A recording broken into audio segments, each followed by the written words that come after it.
1 2 3 start. अध्यक्ष महोदय, पोखरण के बारे में लंबी चर्चा सदन में समाप्त होने जा रही है। इस चर्चा में जिन माननीय सदस्यों ने भाग लिया है और जिन माननीय सदस्यों ने भाग नहीं भी लिया है, मैं उनका आभारी हूँ। सारा सदन इस संबंध में एकमत है कि हमारे वैज्ञानिकों ने, संबंधित अधिकारियों ने और सेना ने, जवानों ने पोखरण के परीक्षण में जो महत्वपूर्ण भूमिका निभाई है उसका सब अभिनंदन करते हैं और उनको बधाई देते हैं। सदन इस सवाल पर भी एकमत है कि अगर आर्थिक क्षेत्र में विकसित देशों ने हमारे ऊपर अनुचित दबाव डालने का प्रयास किया, हमारी आर्थिक प्रभुसत्ता को सीमित करने की कोशिश की और विश्व संस्थाओं से हमें अभी तक जो सहयोग मिलता था उसको रोकने का प्रयास हुआ, तो देश पर जितनी भी मुसीबतें आएंगी उन सब का सामना सारा देश मिलकर करेगा। महोदय, इस चर्चा में मुख्य रूप से प्रश्न यह खड़ा किया गया है कि आखिर पोखरण में परमाणु परीक्षण की आवश्यकता क्या थी।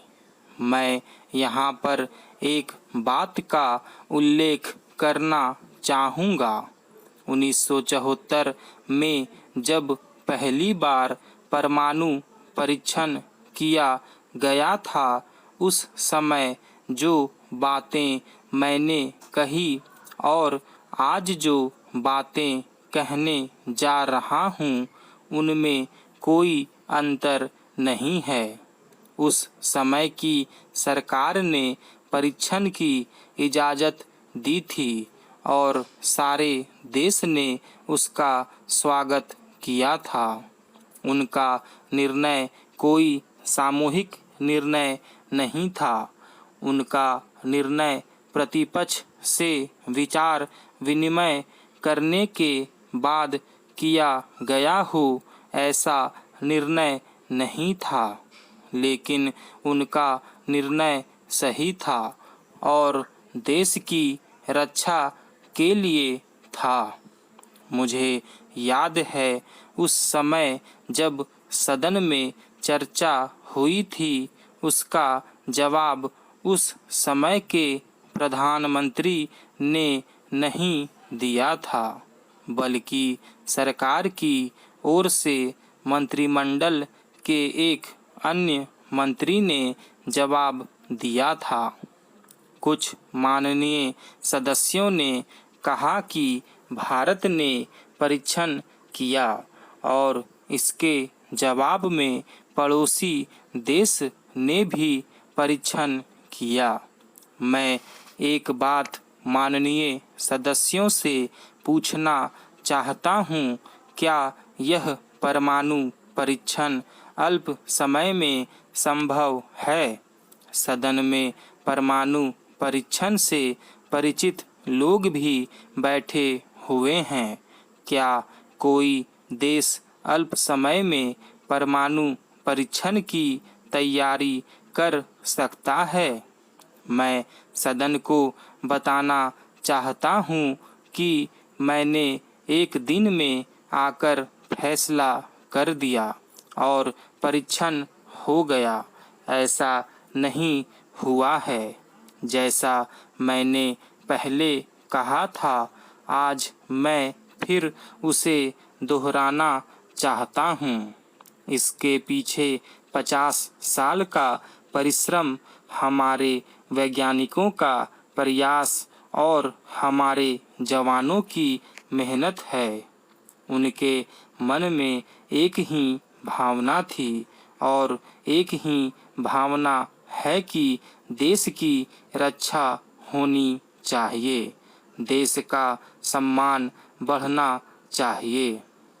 श्रीमान, सदन में विभिन्न दलों ने यह आरोप लगाया है कि हमारी सरकार ने सुदृढ़ राजनीतिक स्वार्थ की पूर्ति के लिए यह काम किया है। उनके इस प्रकार के विचारों को सुनकर मुझे बहुत दुख हुआ। मैं पहले भी कह चुका हूँ और आज फिर उसी बात को दोहराना चाहता हूँ।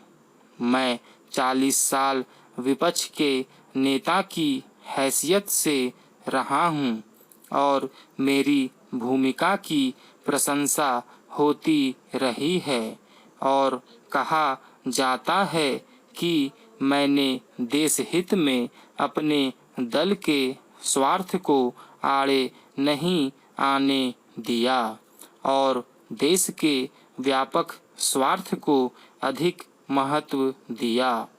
आज जब मैं इस प्रधानमंत्री के पद पर बैठा हूँ तो क्या दलगत स्वार्थ की बात बीच में आने दूंगा? कोई फैसला गलत हो सकता है, कोई फैसला किस समय किया जाए या किस समय न किया जाए इसके बारे में दो मत हो सकते हैं, लेकिन हमारी निष्ठा पर संदेह नहीं होना चाहिए।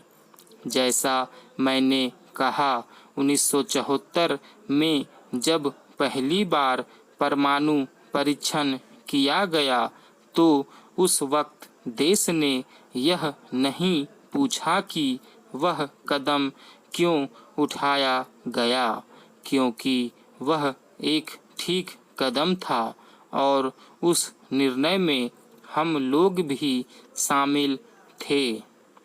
महोदय, मैं इस अवसर पर आपकी अनुमति से एक बात अपने पड़ोसी देश चीन के बारे में कहना चाहता हूँ। सरकार की नीति चीन के साथ मित्रता के संबंध में रखने की है। दोनों में परस्पर मित्रता हो, इस बात की आवश्यकता है।